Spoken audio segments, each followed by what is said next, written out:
Like a grizzly bear, just sitting there. Just a fucking animal. Dude, I am so pro-swine flu, it's like ridiculous. I want it. We need a plague. I'm telling you, we need a plague. It's gotta happen, and don't be afraid. It's only gonna kill the weak, you know? Seriously, put on a sweater, take some vitamins, you're gonna be fine. You gotta let Mother Nature do her thing, man.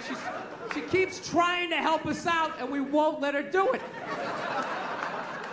Keeps trying to thin the herd every single time. We're like, oh, go down and get your vaccination. Why? Why? So Egg McMuffin lady can breed with the back fat guy, you know?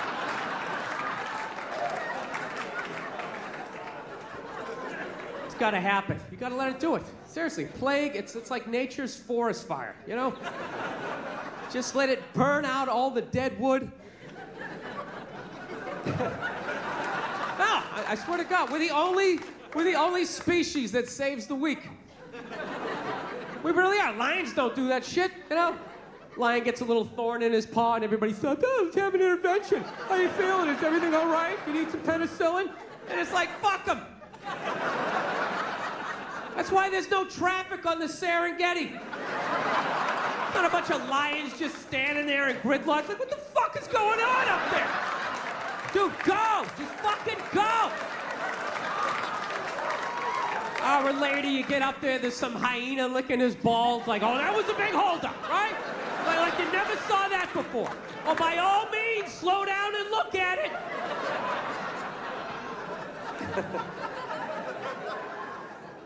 So, I think it's a very normal thought to think about killing yourself, you know? I do. You know what's weird? Anytime I think about killing myself, it's never over anything big. It's always little things. Little things make me want to take myself out. It's bizarre. Like if my girlfriend broke up with me, I'm not gonna lie to you, I would be devastated.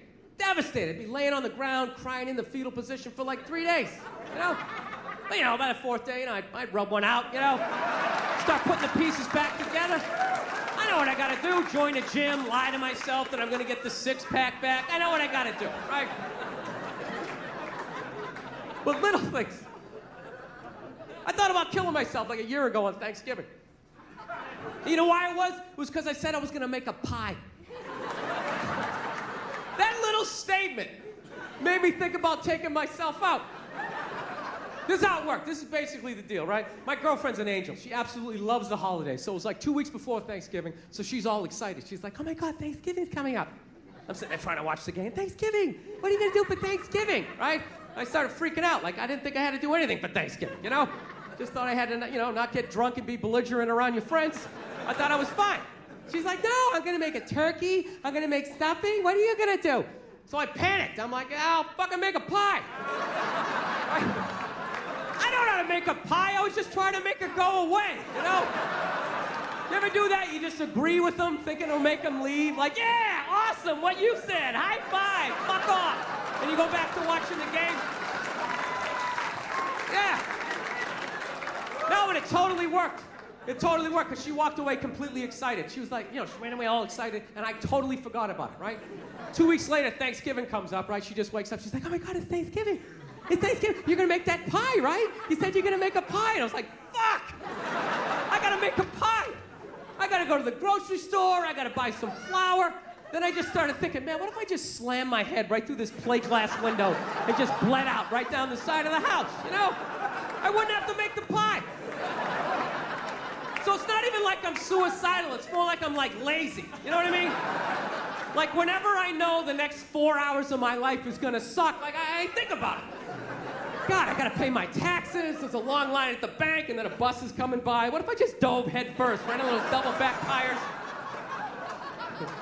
Anybody else? You ever think of shit like that? You know what gets me? Ceiling fans. Somebody's telling me some stuff I don't want to do. You're gonna need 2 forms of ID. We need your birth certificate. And the ceiling fan's behind their head. I'll get right on that. Doing, doing, doing.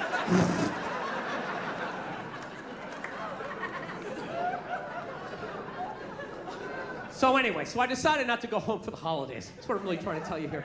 No, I did.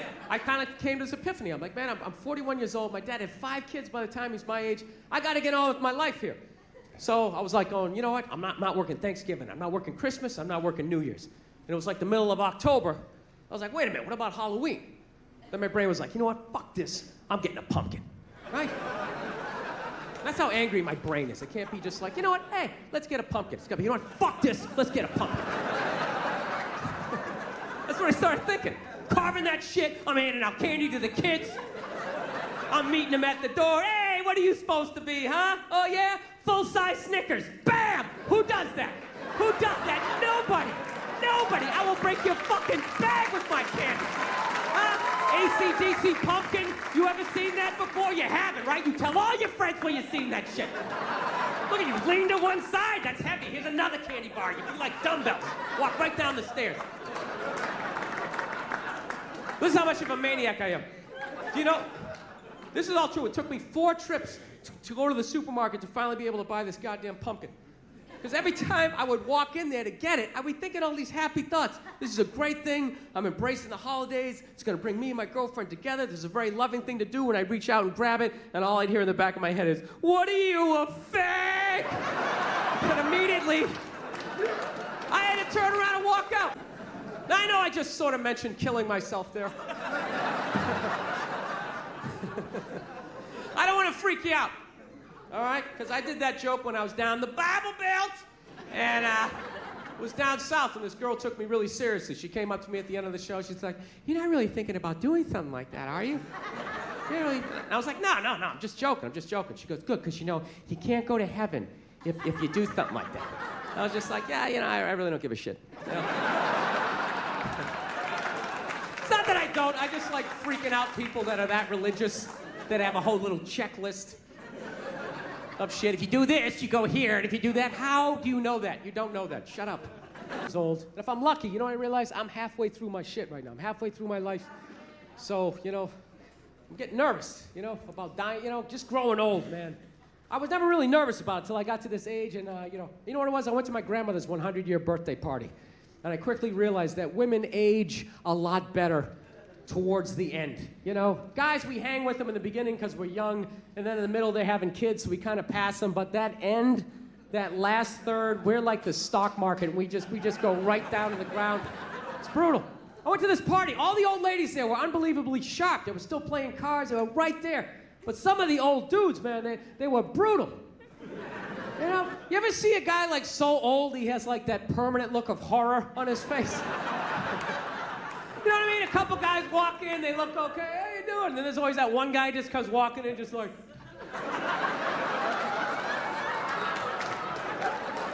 Dude, even when they're sitting down meeting people, and this is my grandson, Bill.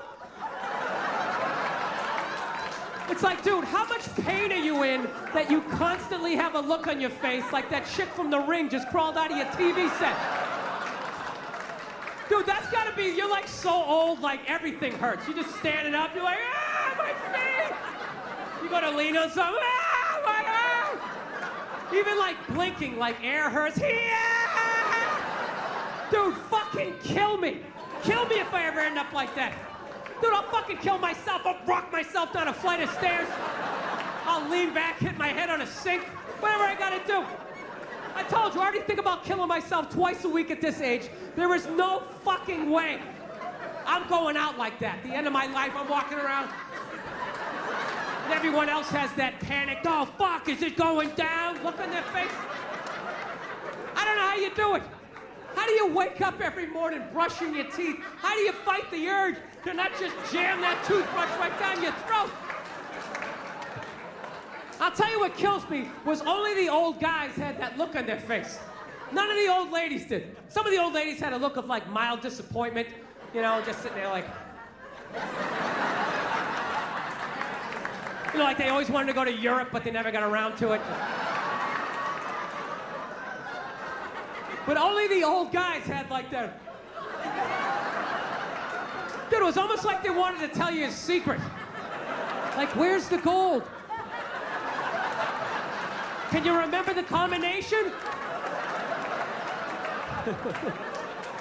What is that? Somebody said it's like a mild form of dementia. You know what I think it's from? I think it's from being married for 60 years, getting nagged every day, and never once looking at your wife being like, you know what, how about you shut the fuck up? How about that? Hey, I got it, you're not happy. You know, well then fucking leave! Is it that or do they like wear you down? I think they wear you down. Because I know as a young man, I had a lot more spring in my step. Young guys, your girl gives you shit, you know, you can go for a drive.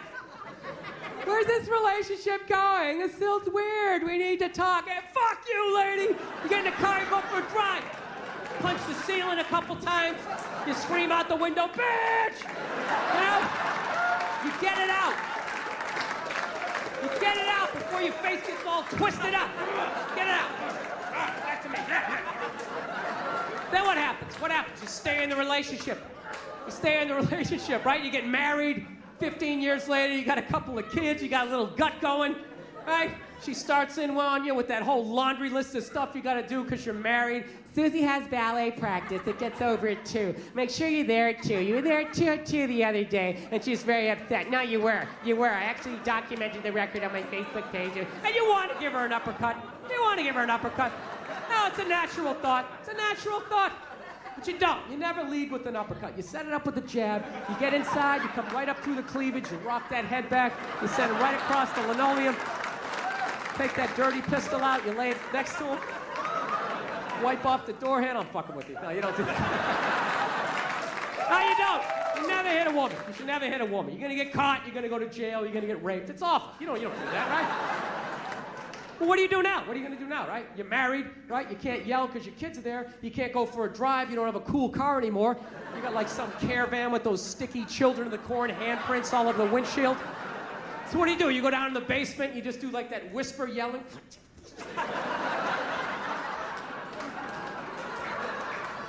And then I think just one day, you're just too old. You're just too old. You're tired. You've been married like 60 years. Your body's breaking down. You blew your knee out at the Y playing pickup ball like 30 years earlier in the 50 and older league, you know? And you just want to watch the game. And she comes in that one last time, right? Just to annoy you.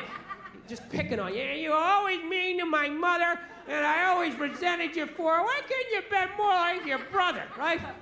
And you start thinking, you know what, fuck this, I'm not listening to this, right? And you go to get up. And that's when it hits you. That the day before was the last day you had the quad strength to get up and out of your favorite chair. And that's when the panic sets in. You're like, oh shit. Dude, I can't get up. Oh my God. I gotta listen to this for the rest of my life.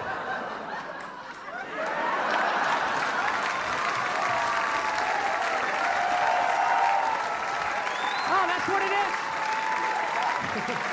That's what it is. People don't realize those old guys are actually trying to escape. That's what they're doing. Like, is she looking? Am I gonna make